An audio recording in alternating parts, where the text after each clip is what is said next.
रामकृष्ण हरी मंडळी, मी स्मिता स्मितूज रेसिपीमध्ये तुमचं खूप खूप मनापासून स्वागत करते। लवकरच दिवाळीच्या सणाला सुरुवात होते। तुम्हा सगळ्यांना दिवाळीच्या खूप खूप शुभेच्छा। आज मी दिवाळी विशेष रेसिपी तुमच्यासाठी घेऊन आली। घरोघरी दिवाळीच्या फराळाला सुरुवात झाली।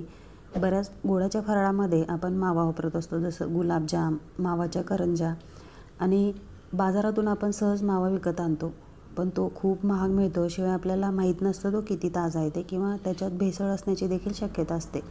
म्हणून आजची रेसिपी मी खास तुमच्यासाठी घेऊन आली। घरीच मावा कसा तयार करायचा ते खूप कमी खर्चात आपण मावा तयार करू शकतो, अगदी सहज सोप्या पद्धतीने।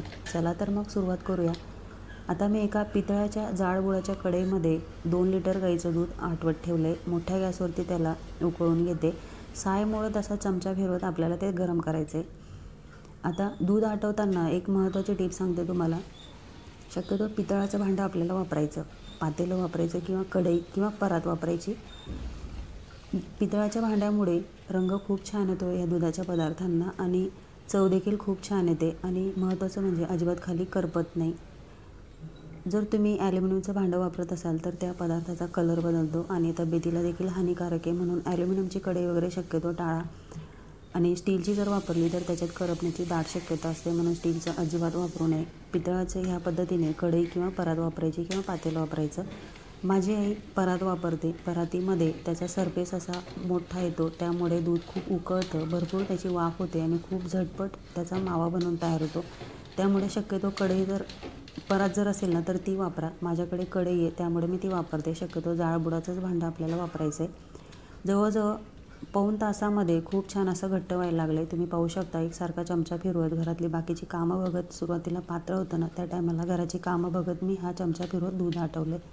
जवळजवळ पाऊण तास लागला, इथवर घट्ट झालं आहे। आता खूप शिंतोडे उडत आहेत। या स्टेजला मी अर्धवट ताट झाकून चमचा फिरवलेला आहे, त्यामुळे किचन देखील आपला खराब होत नाही आणि हाताला देखील चटके लागत नाही। तुम्ही पाहू शकता किती ताटावर शिंतळे उडले ते।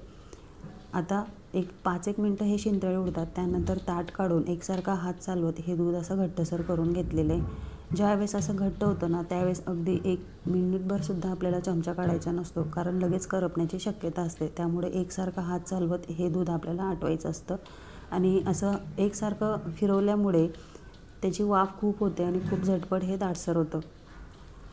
तुम्ही पाहू शकता जवळजवळ 1.5 ते पावणे 2 तास झालेत।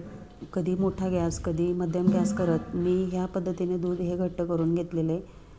पितळच्या कढईमध्ये खाली अजिबात करपलं नाही, कढईला लालसर व्हायला लागले आणि बऱ्यापैकी घट्ट गोळा झालेला आहे। ह्या स्टेजला मी गॅस बंद केलेला आहे। तुम्हाला किती घट्ट हवं त्यानुसार तुम्ही तुमच्या आवडीनुसार अजून करू शकता, पण मला एवढ्या स्टेजला बरोबर वाटतं, कारण हे गार झाल्यानंतर खूप असं दाटसर होतं आणि फ्रीजमध्ये ठेवल्यावर खूप असा घट्ट गोळा होतो। तुम्ही पाहू शकता तासाभरात रूम टेम्परेचरला आलं आहे तर किती घट्ट झालं आहे ते।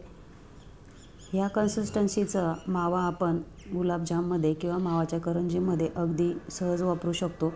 खूप प्युअर आणि परफेक्ट असा मावा बनवून तयार झाला। 2 लिटर दुधामध्ये जवळजवळ 1.5 ते पावणे 2 तासातच तयार झाला। घरची कामं उरकत आपण तयार केलं आहे। आता वजन करून दाखवते तुम्हाला। जवळजवळ एकूण 370 ग्रॅम आला होता हा, पण लहान पेलूने माझ्या थोडा टेस्ट घेतला आहे बिना साखरेचा मावा कसा लागतो ते, त्यासाठी थोडा कमी झाला आहे। 358 ग्रॅम हा आता भरलेला आहे। भरपूर झाला एवढ्या 2 पदार्थांना वापरण्यासाठी। तुम्ही ह्या पद्धतीने घरीच ताजा मावा नक्की तयार करून बघा।